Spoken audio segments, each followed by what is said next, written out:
बैठकको पहिलो निर्णय प्रधानमन्त्री मन्त्रीपरिषदको कार्यालयको तर्फबाट थियो। नेपाल विशेष सेवाको गठन, सञ्चालन र सेवाका शर्तहरू व्यवस्था गर्ने सम्बन्धी विधेयकको मस्यौदा तर्जुमा गर्न सिद्धान्तिक स्वीकृति दिने भन्ने निर्णय भएको छ। अर्को, गृह मन्त्रालयको प्रस्तावमा राष्ट्रिय सभा सदस्य निर्वाचन ऐन 2075 को दफा 2 को खण्ड ख को प्रयोजनको लागि राष्ट्रिय जनगणना 2078 को कुल जनसङ्ख्याको 0.5% भन्दा कम जनसङ्ख्या रहेका अल्पसङ्ख्यक जात-जाति दलित बाहेकलाई अल्पसङ्ख्यकको रूपमा तोक्ने भन्ने भएको छ। यो हाम्रो 78 को जनगणनाको रिपोर्ट अनुसार यो गरिएको हो। र परराष्ट्र मन्त्रालयको प्रस्तावमा मिति 2080 पुस 5 र 6 मा काठमाडौँमा आयोजना हुने नेपाल श्रीलङ्का संयुक्त आयोगको पहिलो बैठकको कार्यसूची स्वीकृत गर्ने र उक्त बैठकमा भाग लिन माननीय परराष्ट्र मन्त्रीको संयोजकत्वमा नेपाली प्रतिनिधिमण्डल गठन गर्ने भन्ने पनि निर्णय भएको छ। यो पुस 5 र 6 को भवनाले सम्पन्न भइसकेको कुरा पनि भइहाल्यो। वन तथा वातावरण मन्त्रालयको प्रस्तावमा सान्जेन खोला जलविद्युत आयोजनाको प्रसारण लाइन आयोजनाको टावर र राइट अफ वे निर्माणको लागि रसुवा जिल्लाको राष्ट्रिय वन क्षेत्रको कुल जम्मा 10.13 हेक्टर जग्गा 24 वर्षसम्म प्रयोग गर्न तथा सो वन क्षेत्रमा रहेका 1214 वटा रुखहरू हटाउन स्वीकृति दिने भन्ने निर्णय भएको छ। र सञ्चार तथा सूचना प्रविधि मन्त्रालयको प्रस्तावमा गोरखापत्र संस्थान ऐन 2019 को दफा 14 को उपदफा 1 बमोजिम सूर्यगढी गाउँपालिका 2 नुवाकोटका श्री रामकृष्ण अधिकारीलाई गोरखापत्र संस्थानको व्यवस्थापन आर्थिक एवं प्रिन्टिङ सल्लाहकार र घोराई उपमहानगरपालिका 17 दाङका श्री सुशीला चौधरीलाई गोरखापत्र संस्थानको कानुनी सल्लाहकारमा 2 वर्षको लागि नियुक्ति गर्ने भन्ने पनि निर्णय भएको छ। र 6औं नम्बरको निर्णय सरकारी कार्यालयले सामाजिक सञ्जाल प्रयोग गर्ने सम्बन्धी निर्देशिका 2080 स्वीकृत गर्ने भन्ने पनि भएको छ। यो सरकारी कार्यालयहरूले जुन सामाजिक सञ्जालहरूले प्रयोग गर्छ त्यस विषयको आवश्यक निर्देशिका हो। र अपाङ्गता भएका व्यक्ति सम्बन्धी राष्ट्रिय नीति 2079 पनि स्वीकृत गर्ने पुस 5 को बैठकले निर्णय गरेको छ। बालबालिका नीति 2079 पनि स्वीकृत गरिएको छ। राष्ट्रिय लैङ्गिक समानता नीति 2077 को कार्यान्वयन कार्ययोजना 2080 स्वीकृत गर्ने निर्णय पनि त्यसै दिनको क्याबिनेट बैठकले गरेको छ। राष्ट्रिय स्वास्थ्य सङ्कट व्यवस्थापन समन्वय निर्देशिका 2080 पनि स्वीकृत गर्ने निर्णय भएको छ। र अन्नपूर्ण संरक्षण क्षेत्र र मनासलु संरक्षण क्षेत्रको व्यवस्थापकीय जिम्मेवारी राष्ट्रिय प्रकृति संरक्षण कोषलाई दिने भन्ने पनि अन्तिम निर्णयको रूपमा पुस 5 को निर्णय रहेको छ। र यो पुस 5 गतेका बैठकका निर्णयहरू यिनै हुन्। र अब 2080 पुस 12 गते अथवा हिजो बसेको मन्त्री परिषदको बैठकका निर्णयहरू केही त बाहिर आइ पनि सकेका छन् र बाँकी निर्णयहरू सबै म यहाँको बीचमा राख्न चाहन्छु। उद्योग वाणिज्य तथा आपूर्ति मन्त्रालयको प्रस्तावमा नेपाल चीन व्यापार तथा भुक्तानी सम्झौता 1981 लाई पुनरावलोकन गर्न तथा परिमार्जन गर्न नेपालको तर्फबाट मन्त्रालयका सहसचिवको संयोजकतामा संयुक्त प्राविधिक कार्यदल गठन गर्ने भन्ने निर्णय भएको छ। सम्बन्धित मन्त्रालयको सहसचिवको नेतृत्वमा यो कार्यदल गठन हुनेछ। उद्योग वाणिज्य तथा आपूर्ति मन्त्रालयको प्रस्तावमै अर्को प्रस्ताव छ। आर्थिक वर्ष 2080-81 को लागि गहुँको न्यूनतम समर्थन मूल्य प्रति क्विन्टल रु 3650 रुपियाँ 14 पैसा निर्धारण गर्ने भन्ने भएको छ। यो निर्णय हिजो आइ पनि सकेको छ। र गृह मन्त्रालयकै प्रस्तावमा झुट्टा विवरण पेश गरी जिल्ला प्रशासन कार्यालय सिराबाट प्राप्त गरेका 6 वटा नेपाली नागरिकताका प्रमाणपत्रहरू रद्द गरी निजहरूलाई नेपाली नागरिकबाट हटाउने भन्ने निर्णय पनि मन्त्री परिषदको बैठकले गरेको छ।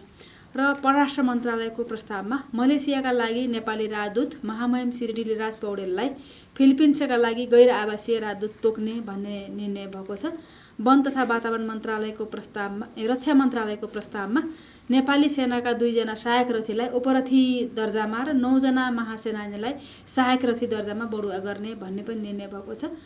र वन तथा वातावरण मन्त्रालयकै प्रस्तावमा काठमाडौँ तराई मधेस द्रुतमार्ग सडक आयोजनाको सडक खण्ड निर्माणको लागि संलग्न शर्तहरूको पालना गर्ने गरी मकवानपुर र बारा जिल्लाको राष्ट्रिय वनको कुल जम्मा 40.19 हेक्टर जग्गा प्रयोग गर्न र सो वनमा रहेका 4345 रुख पोल कटान गर्न स्वीकृति दिने भन्ने पनि निर्णय भएको छ।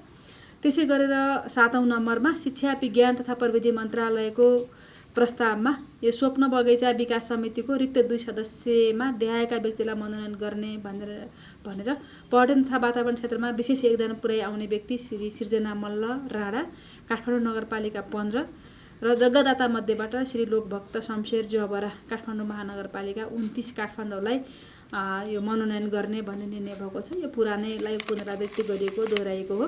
सङ्घीय मामला तथा सामान्य प्रशासन मन्त्रालयको प्रस्तावमा प्रधानमन्त्री तथा मन्त्री परिषदको कार्यालयको सङ्गठन तथा व्यवस्थापन सर्वेक्षण प्रतिवेदन स्वीकृत गर्ने भन्ने निर्णय भएको छ। त्यो हिजो पनि हामीले बाहिर सार्वजनिक गरिसकेका थियौँ र यो निर्णय अनुरूप अब प्रधानमन्त्री कार्यालयमा रहेको 68वटा दरबन्दीहरू कटौती हुने भएको छ र 68 जना कर्मचारीहरूलाई अन्यत्र व्यवस्थापन हुनेछ। र शिक्षा विज्ञान तथा प्रविधि मन्त्रालयकै प्रस्तावमा प्राविधिक शिक्षा तथा व्यावसायिक तालिम परिषदको जुन रिक्त सदस्य सचिवको पद थियो त्यो पदमा श्री महेश भट्टराईलाई तोक्ने भन्ने पनि निर्णय भएको छ। विक्रम सम्वत 2081 सालमा दिइने सार्वजनिक विधा तथा कार्यालय समय निर्धारण गर्ने भन्ने निर्णय भएको छ र कार्यालय समय साबिकमा जे थियो त्यही नै व्यवस्था भएको छ। त्यसमा नयाँ कुनै संशोधन भएको छैन र सार्वजनिक विधाका सन्दर्भमा पनि साबिकका विधाहरू कायमै छन् र त्यसमा थप माघ 16 को शहीद दिवसको विधा र रामनवमी चैते दशैं भनौँ रामनवमीको विधा थप गरिएको छ। अरू बाँकी सबै अब हाम्रो पहिले भइरहेका विधाहरू नै छन् र अब विक्रम सम्वत 2081 सालमा दिइने सार्वजनिक विधा तथा कार्यालय समय निर्धारण गर्ने मैले अघि भनिसकेँ, दोहोरियो यो। र 11औं प्रस्तावको रूपमा संरक्षित क्षेत्रमा पूर्वाधार निर्माणको लागि जग्गा उपलब्ध गराउने सम्बन्धी कार्यविधि 2080 स्वीकृत गर्ने भन्ने निर्णय भएको छ। यो लामो समयको प्रयासपछि यो कार्यविधि स्वीकृत भएको हो र खाद्य पदार्थमा औद्योगिक ट्रान्सफ्याटको इन्डस्ट्रियल ट्रान्सफ्याटको अधिकतम सीमा तथा खाद्य पदार्थको सिधा सम्पर्कमा आउने कागजको प्रयोग सम्बन्धमा भनेर पनि एउटा कार्यविधि बनेको थियो र त्यो पनि पारित भएको छ। यो हाम्रो उसमा के अरे हिजोको 2080 पुष 12 गतेका मन्त्री परिषदका बैठकका निर्णयहरू यिनै हुन् र पत्रकार साथीहरूको केही भए हामी फेरि छलफल गर्नेछौँ। अरू बाँकी चाहिँ मैले करिब हाम्रा 2 दिनको प्रधानमन्त्री तथा मन्त्री परिषद कार्यालयको बैठकका निर्णयहरू यहाँको बिचमा राखेँ। धन्यवाद। यो न्युजमा आएको कुरा मैले पनि सुनेको छु र यो राष्ट्रपति प्रधानमन्त्रीको फोटो हटाउनु हो भन्ने कुरा बाहिर आइरहेको छ। अब यो विषयमा अब यो के अरे देशमा अशान्ति हुन थालेको अर्को हुन थालेको हो कि भन्ने कुरा जे गर्नु भएको छ यो विषयमा हामी सम्बन्धित तहमा यसको जानकारी पठाउनेछौँ र अब उहाँले अब कुन उद्देश्यले के आशयले अब के भावनाले अथवा कुन सैद्धान्तिक अवधारणामा त्यो गर्नुभयो अब त्यो उहाँले नै जान्ने कुरा हो। स्थानीय तह आफैमा स्वायत्त सरकार पनि हो, त्यसमा यो गर त्यो नगर भनेर अहिलेसम्म केन्द्र सरकारले भनेको पनि छैन। आफ्ना क्षेत्राधिकार त्यो क्षेत्र त्यो तह सम्हाल्ने व्यक्तिले नेतृत्व गर्ने व्यक्तिले आफूले जान्नुपर्ने र बुझ्नुपर्ने विषय हो भन्ने पनि लाग्दछ। त्यसकारण अब यो विषयमा हामी आवश्यक ठाउँमा सम्प्रेषण गर्नेछौँ। र अर्को भर्खरै दुःखद घटना मैले पनि न्युजमा हेरेँ, ग्वारकोमा हाम्रो भौतिक पूर्वाधार मन्त्रीज्यूको गाडी जलेको, त्यहाँ वैदेशिक रोजगारमा जानेहरूको एउटा आन्दोलन भइरहेको र त्यहाँ मन्त्रीज्यू पुग्नु हुँदाखेरिमा मन्त्रीज्यू आफ्नो काम विशेष त्यो बाटो हिँड्नु हुँदाखेरिमा त्यो गाडी जलाइएको भन्ने सुनिएको छ। त्यसको यथार्थ विवरण आउन बाँकी छ। त्यो यथार्थ विवरण आए सबै जानकारी गराउँला। तर जे घटना भयो त्यो गलत भयो, त्यो दुःखद भयो। त्यस्तो गर्नु हुँदैन। आफ्ना असन्तुष्टिहरू, आफ्ना कुराहरू, आफ्ना सबै विषयहरू शान्तिपूर्वक राख्न पाउने सबैलाई अधिकार छ, त्यो राख्नुपर्छ। सरकारप्रति असन्तुष्टि व्यक्त गर्न पनि पाइँदैन भन्ने कुरा होइन, तर त्यसको आफ्नो तरिका हुन्छ। र जुन ढङ्गले यो घटना घटाइयो, एकजनाको दुःखद मृत्यु पनि भयो भन्ने सुन्यौँ। यसमा अत्यन्त दुःख व्यक्त गर्न चाहन्छु र यो अराजकता हो। यो अराजकता फैलाउने, अराजकता प्रसार गर्ने काम कसैले पनि गर्नुहुन्न। यो गलत भएको छ र यसमा हाम्रो सम्बन्धित निकायले आवश्यक पहल कदमी लिने नै छ। सरकारले यसमा आवश्यक पहल कदमी लिन्छ। म यति नै कुरा राख्न चाहेँ। र हाम्रो जुन अब काभ्रे पलाञ्चोकको विषयमा हाम्रो पत्रकार साथीले निरन्तर कुरा उठाइराख्नु भएको छ। हामीले तपाईँले उठाएको कुराहरू सबै सम्प्रेषण गरेका छौँ। म यति भन्न चाहन्छु, गरेका छौँ। त्यो विषयमा अब के कारबाही कसरी अब त्यसको कानुनको प्रक्रिया सुरु होला नै भन्ने म ठान्छु। अब विदिन 24 घण्टा किन भएन भन्ने कुरा जे छ हामीले सम्बन्धित मन्त्रालयलाई नै यहाँ मन्त्रालयमा बोलायौँ। उहाँले केही कुरा राख्नु भएको छ, त्यतातिरबाट गरेका छौँ। त्यसबाट पनि अब हुन नसकेको स्थितिमा हामीले फेरि सम्बन्धित क्षेत्रमा गृह लगायतका क्षेत्रमा हामीले हाम्रा तपाईँहरूका कन्सर्नहरू पुऱ्याएका छौँ। मलाई लाग्छ त्यो विषय सम्बोधन भएर जानेछ भन्ने म ठान्छु। र अर्को अब बाइबल बाँड्दै हिँडेका छन्, त्यस्तो गरेका छन् भने यो हाम्रो कानुनले नदिने कुरा हो। कसैको पनि धार्मिक आस्थामाथि जबरजस्ती गर्न पाइँदैन। अब मान्छेको धर्मप्रतिको आस्था उसको स्वैच्छिक कुरा हो। कसैले कुन धर्म मान्छ, कसैले कुन धर्म मान्छ।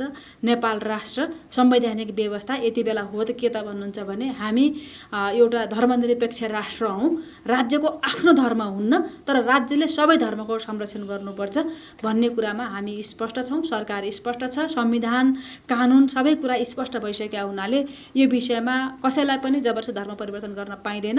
अर्को धर्मप्रति अनास्था फैलाउने गरेर, घृणाभाव उत्पन्न गरेर अभिव्यक्तिहरू पनि गर्न पाइँदैन। त्यसकारण त्यो विषयमा त आवश्यक कारबाही त्यसका खालका उजुरहरू पनि पर्लान्। त्यस्ता भएका व्यक्तिहरूले त्यहाँ समस्याहरू पनि सुनाउलान् र त्यहाँ सम्बन्धित जिल्लाका प्रमुख जिल्ला अधिकारीले पनि यो विषयमा हेर्नुहोला र उहाँले आफूले त्यहाँबाट गर्न नसक्ने स्थिति अथवा गर्ने स्थिति के हो त्यस क्षेत्राधिकार हेरेर उहाँले आफ्नो लाइन मिनिस्ट्रीमा खबर पनि गर्नुहोला र हामी यो विषयमा गम्भीरतापूर्वक लिएका छौँ तपाईँको कुरालाई, त्यो कुरालाई हामीले कन्सर्न पुर्याउनेछौँ। जहाँसम्म अब यो हाम्रो संस्कृति पर्यटन मन्त्री सुदन किरातीज्यूले केही समय अगाडि एउटा क्रिस्चियनहरूको कार्यक्रममा गएर अभिव्यक्त गरेका विचारका विषयमा यहाँले कुरा उठाउनु भएको छ। मैले पनि उहाँको भिडियो सुनेको छु, बाहिर धेरै कुरा सुन्ने कुरा भयो र उहाँको आशय मैले बुझेको के हो भन्नुहुन्छ भने नेपाल राष्ट्र धर्मनिरपेक्ष हो र यहाँ सबै धर्मलाई सम्मान हुन्छ भन्ने आशयबाट बोल्नुभएको भन्ने मैले बुझेको छु।